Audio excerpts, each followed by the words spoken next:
Dans l'assemblée des saints, assoiffé je me tiens, que ton onction descende sur moi.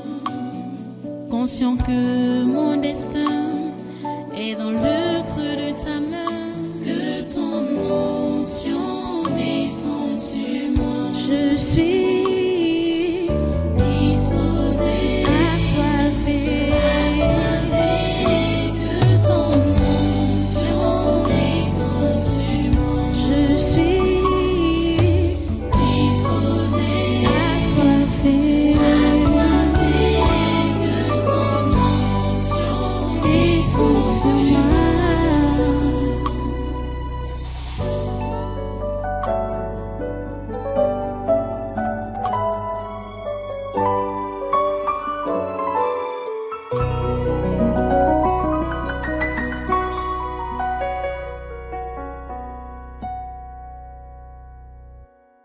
Alléluia. Merci Dieu Tout-Puissant. Merci pour ta grâce. Merci pour ton amour. Merci pour tous les soins dont tu nous entoures. Que ton nom soit béni à jamais. Merci pour ce deuxième jour du séminaire de ce mois. Nous te remercions parce que tu vas modeler chacun de nous. Tu vas faire à ce que tes plans s'accomplissent dans nos vies. Tu vas modeler chacun et permettre que l'on soit ce que tu as prévu. Merci Seigneur, parce que tu laisses aux uns et aux autres de se donner, de s'abandonner totalement à toi Seigneur. Ô Dieu, que ton nom soit loué à jamais. Merci Seigneur parce que tu permets que pendant ce programme, les uns et les autres puissent te mettre au centre de toute leur vie. Oh Dieu, s'il te plaît, fais-le au nom puissant de Jésus. Seigneur, cette soirée, ce jour, est encore entre tes mains, oh Dieu. Et merci parce que tu nous conduis là où tu as prévu. Aujourd'hui, demain et dimanche. Seigneur, tu nous conduis là où tu as prévu pendant ce programme. Oh Dieu, nous comptons sur toi. À toi la gloire, l'honneur et la puissance. Au nom puissant de Jésus, nous avons adoré. Amen. Amen. Voilà, prenez place dans cette présence et soyez tous les bienvenus à ce congrès de Dieu naturel de ce vendredi 5 juillet 2024.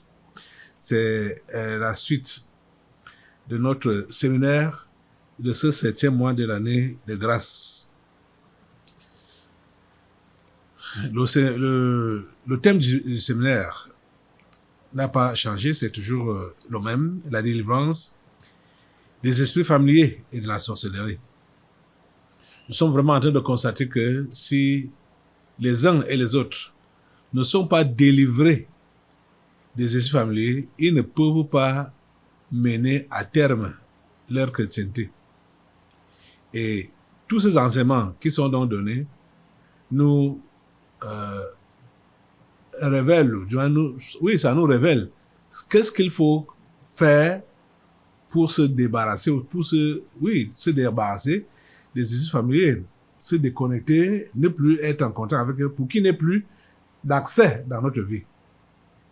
C'est ça qui est souvent enseigné pendant ces programmes. Pour le moment, on va passer à une phase de prière, comme d'habitude.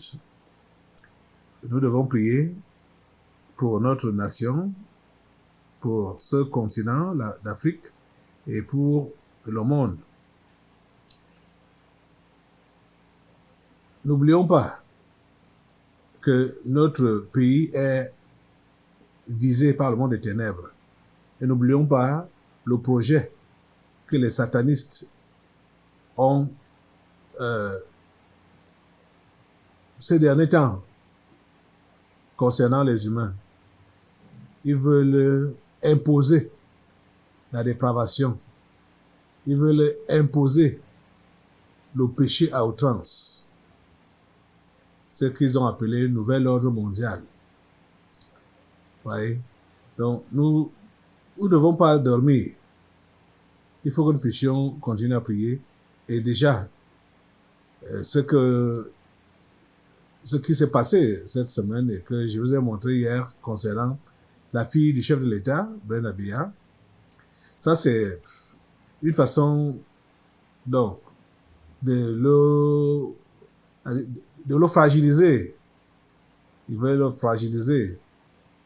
Parce que normalement, ce n'est pas des choses comme ça qu'on devait laisser être publiées. Et vous allez voir que même au niveau de ces déplacements, les déplacements de Brenda, c'est aussi ça c'est sa vie privée. Maintenant là, avec ce que les Occidentaux sont en train de faire, ils veulent exposer tout ce qu'elle fait pour mettre ça sur le dos de son père. Donc, en tout cas, c'est pour crucifier son père, hein, l'étouffer, hein, pour qu'il pique même une crise cardiaque et qu'il meure. C'est ça qu'ils veulent, parce qu'ils ne veulent pas que le transfert de pouvoir puisse se passer dans de meilleures conditions, comme ça a été le cas entre lui et Ahidjo. Ahidjo lui a cédé le pouvoir. Même comme après, il voulait revenir alors qu'il avait cédé ça volontairement. Aujourd'hui, on est en train de faire les pressions sur le chef de l'État parce qu'on veut que le Cameroun soit dans le désordre. On veut que le Cameroun soit dans le désordre. On n'en disconvient pas que l'alliance du chef de l'État avec son actuelle femme est compromettante parce que la femme là est réellement, comme on a vu l'autre jour, avec tout ce qu'elle fait, c'est une Jézabel. Elle a l'esprit de Jézabel. Jézabel qu'on voit dans la Bible. Et c'est ça qui a affecté sa fille. C'est ça qui a affecté sa fille. Ça, il faut pas... Je pense que vous avez suivi même les délivrances. C'était hier. Qui disait que c'est elle-même qui initie parfois certaines actions, certaines mauvaises actions de sa fille. Donc, elle est au courant de tout. Parfois, elle est même initiatrice de certaines actions, de certains actes que sa fille pose. Vous voyez, donc, c'est hier que ça a été révélé comme ça. Donc, il faut vraiment que le Seigneur soutienne le chef de l'État, que le Seigneur soutienne le Cameroun. Parce que tout ça là, ça vise le Cameroun. Ça te vise, hein. Toi qui est simple. C'est-à-dire, s'il y a le désordre dans le pays, c'est tout le monde qui sera mal à l'aise. Quand je dis tout le monde, surtout les simples là, ils seront mal à l'aise. Mal à l'aise.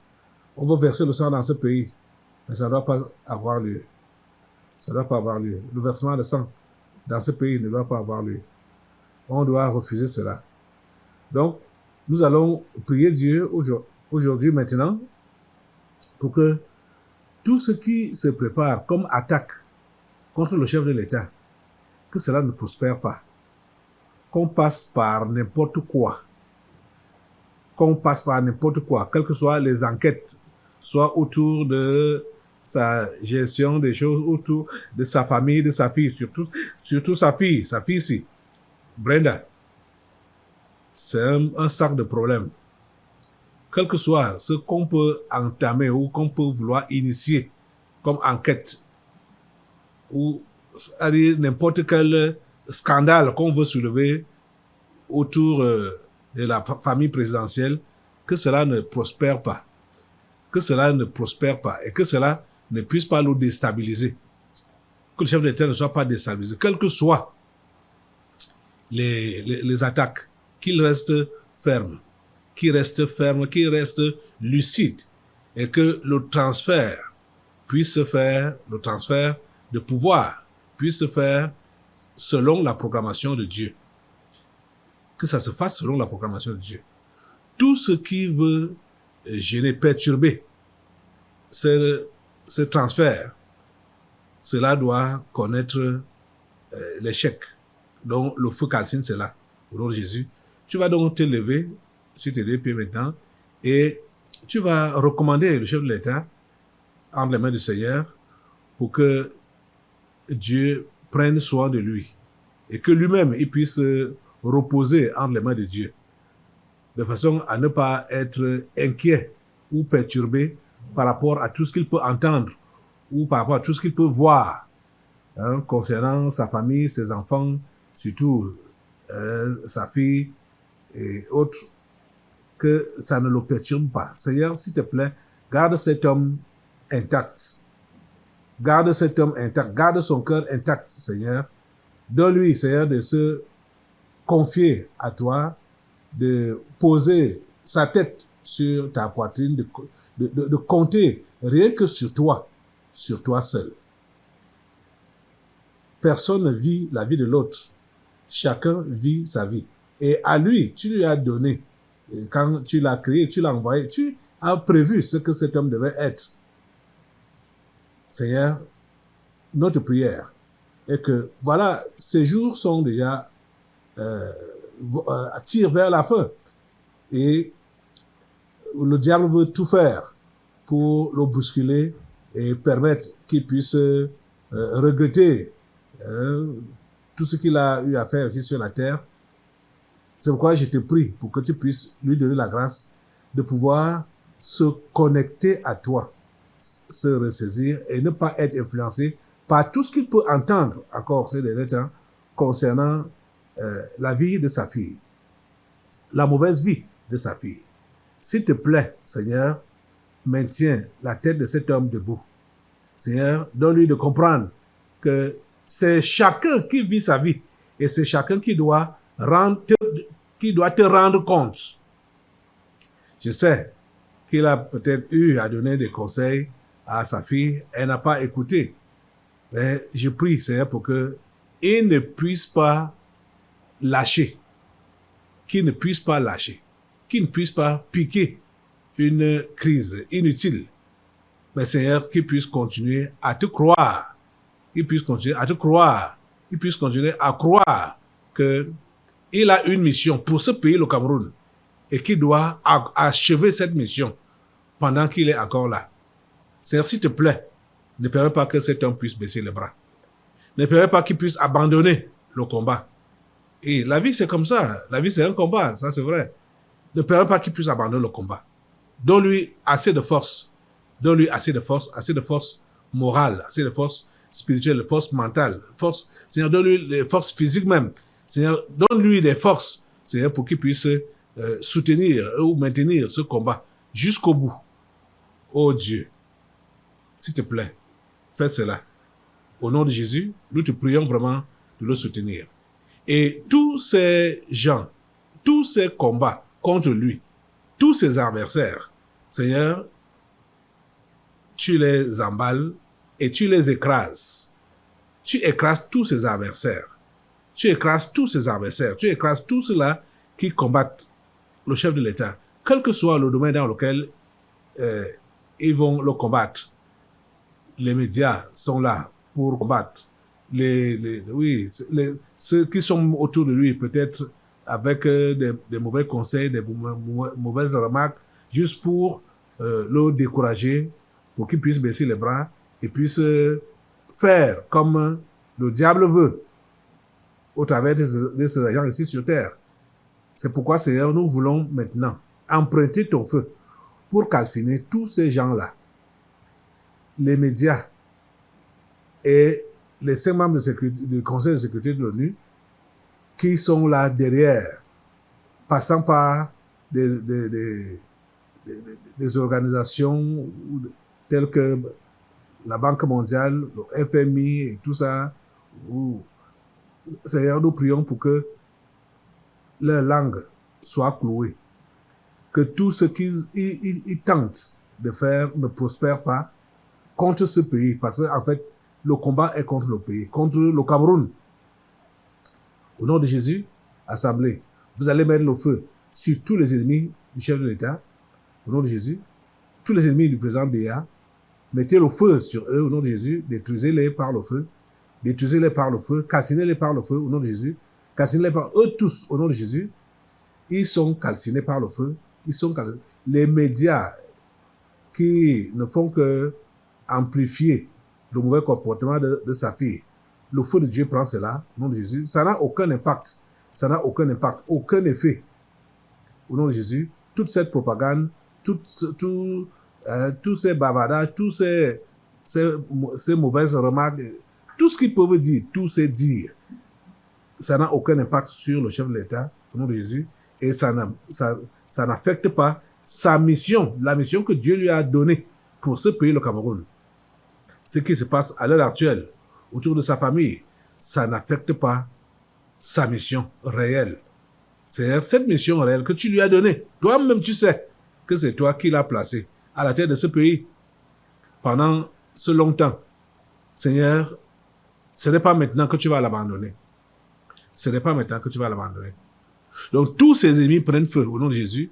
Son entourage direct là, qui est même souvent à l'origine de tous ces dégâts. Le feu sur cet entourage, le feu sur cet entourage, le feu sur sa femme au nom de Jésus, le feu sur Chantal Biya, le feu sur elle au nom de Jésus, le feu sur tous ceux-là, ses proches qui sont des intoxicateurs et qui sont même qui ouvrent les portes à l'ennemi dans sa vie. Nous mettons le feu sur tous ces gens-là. Le feu de Dieu sur eux, le feu de Dieu sur eux, le feu de Dieu sur eux, le feu de Dieu sur eux.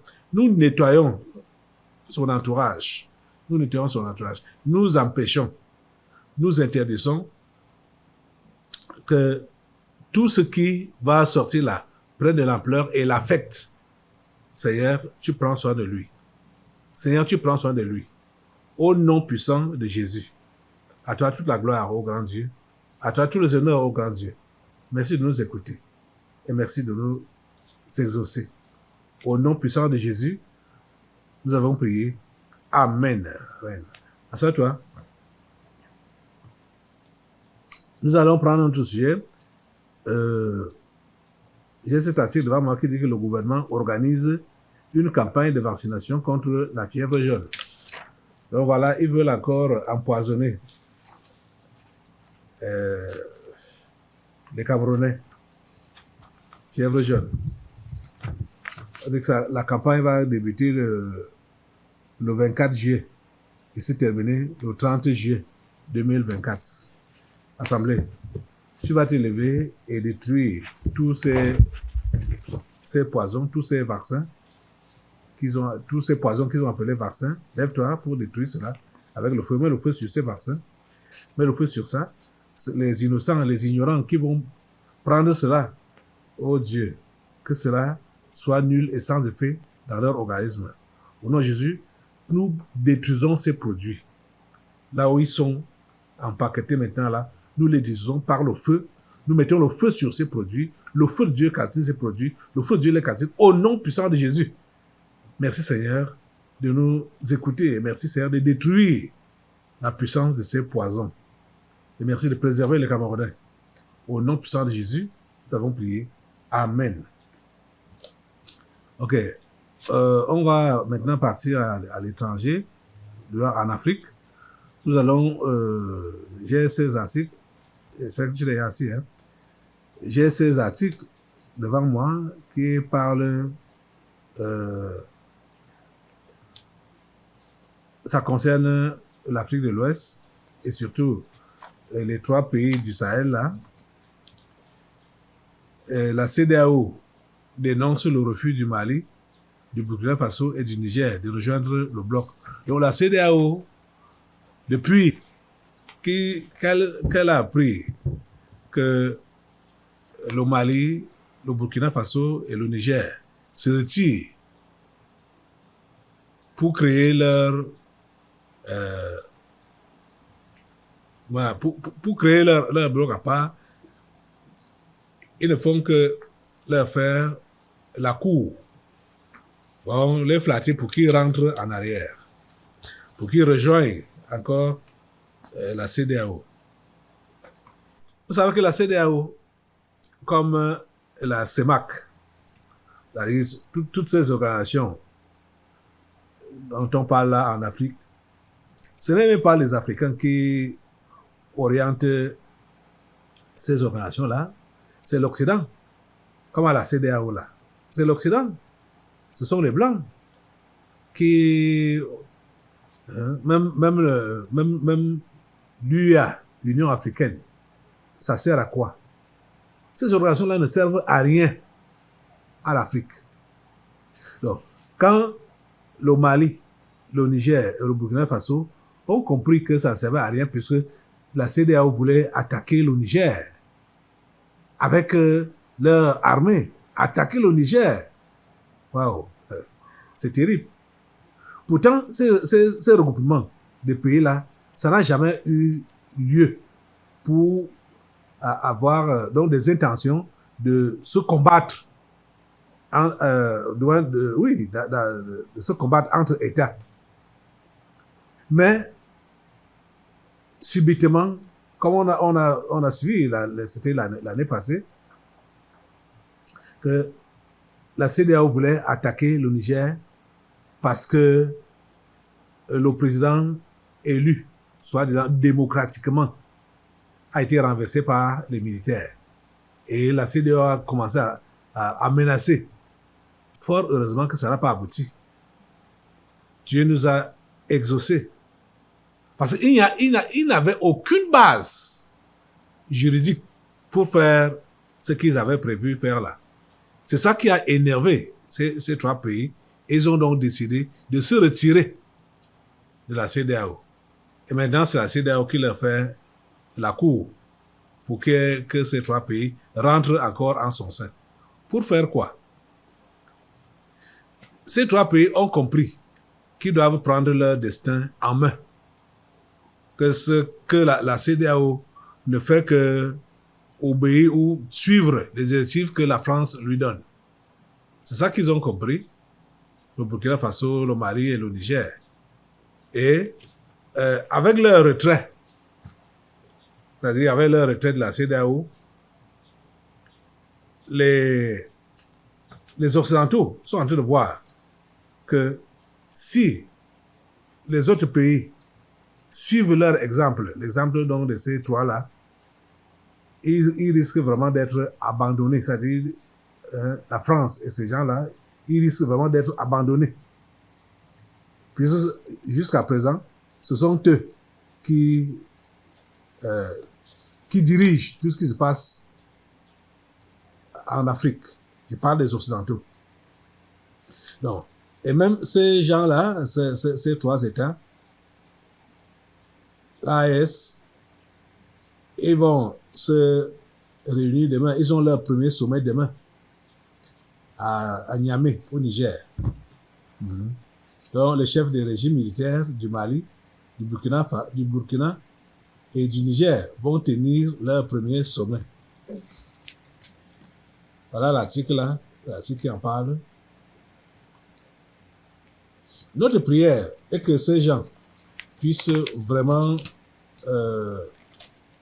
continuer dans la vision de libération, la vision de l'indépendance, de l'autonomie. Oui, il faut vraiment qu'ils continuent dans cette vision-là et que ça puisse produire. Que ça puisse produire. Parce que déjà, il y a une vidéo que je vais vous montrer maintenant là. Depuis que le Mali s'est engagé à coopérer avec la Russie, on apprend. Peut-être il faut que vous-même, vous puissiez d'abord suivre ça avant que je ne continue avec les commentaires si nécessaire. Regardez la vidéo qui vient donc de là-bas, du Mali. Avec 130 voix pour, 0 contre, 0 abstention, le projet de loi portant ratification de l'accord de coopération militaire et technique signé à Moscou entre le gouvernement de la République du Mali et celui de la Fédération de Russie a été adopté par les membres du Conseil national de transition. Cette loi va renforcer la coopération militaire et sécuritaire entre nos deux pays et régulariser ainsi une situation de fait. La coopération militaire que nous avons avec les pays se porte bien. Aujourd'hui, nous pouvons être fiers de nous-mêmes parce que nous n'avons plus cette pression de nous dire avec qui coopérer, avec qui ne pas coopérer.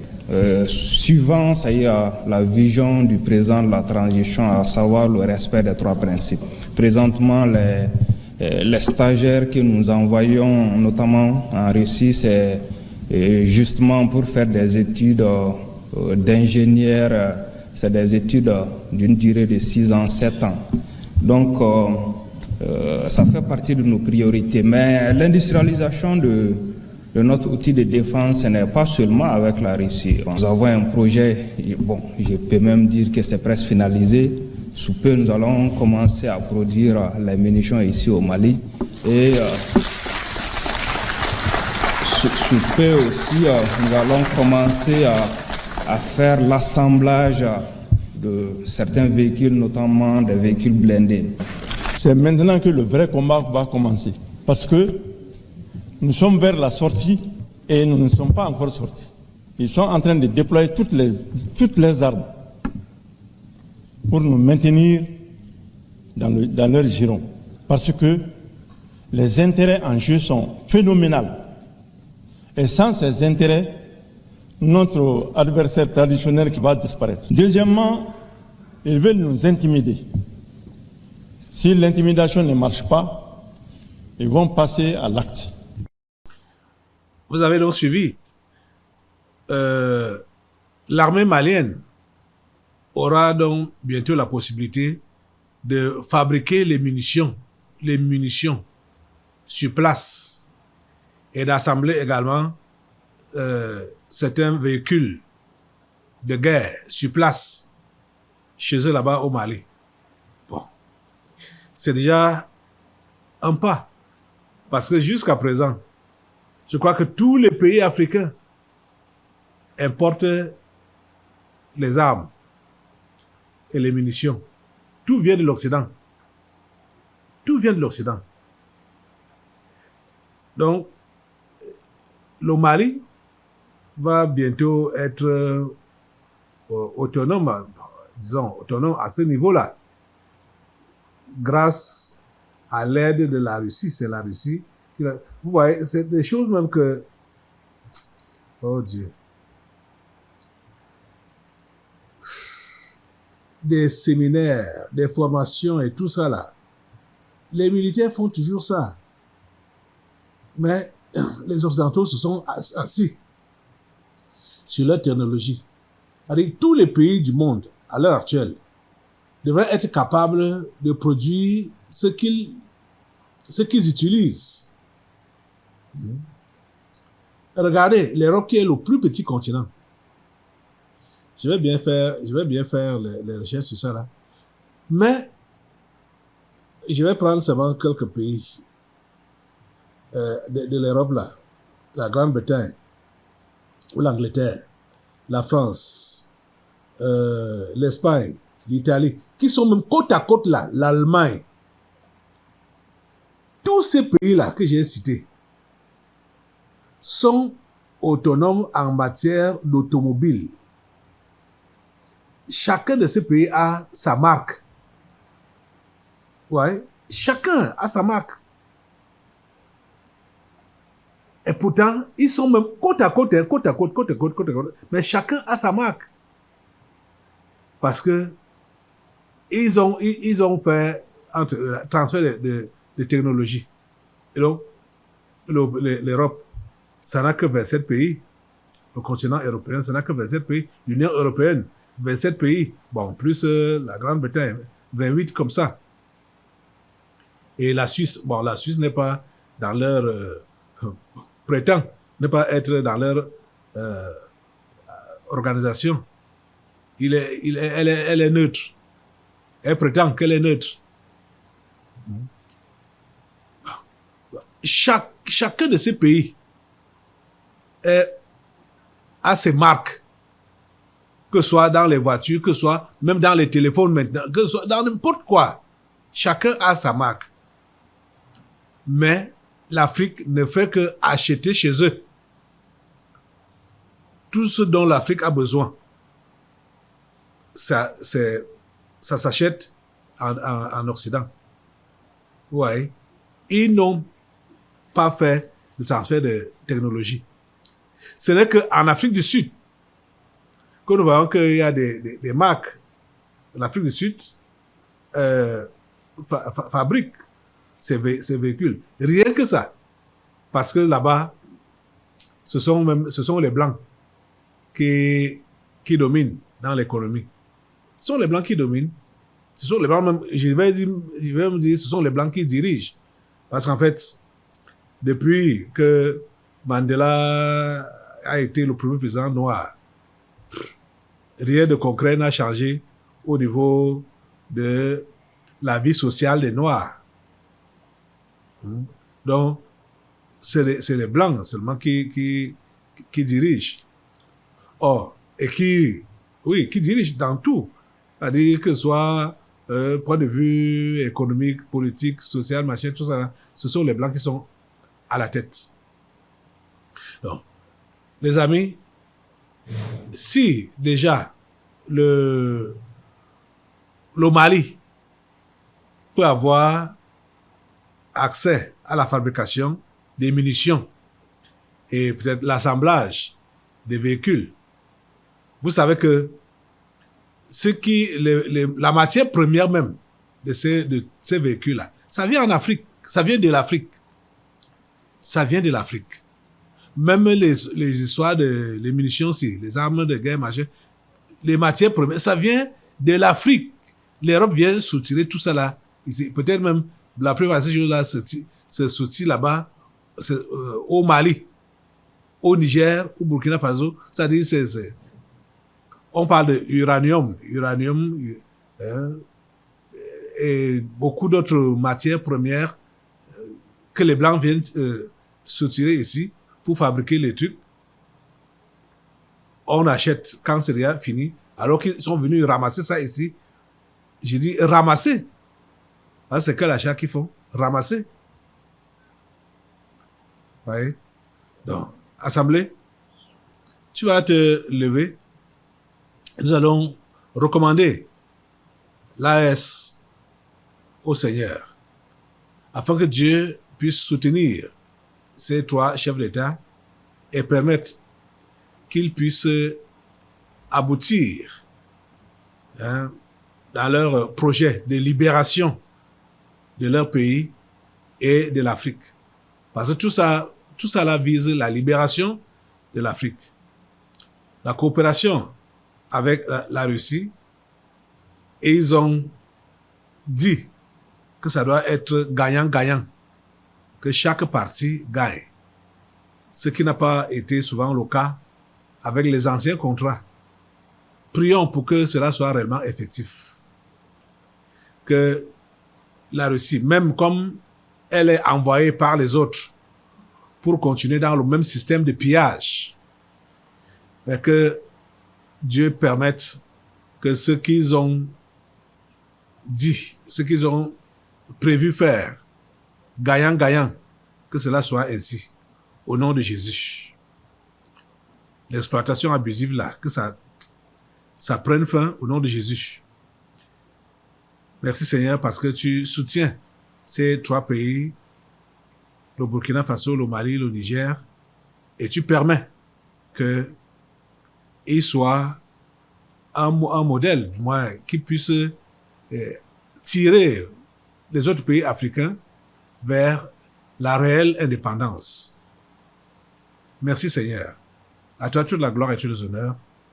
Au nom puissant de Jésus, nous avons prié. Amen. Amen. Voilà. Tu vas rester debout et nous allons maintenant prendre la lecture pour notre message du jour, le deuxième. Nous partirons dans l'évangile de Marc aujourd'hui. Prends ta Bible, tu ouvres dans Marc au chapitre 10.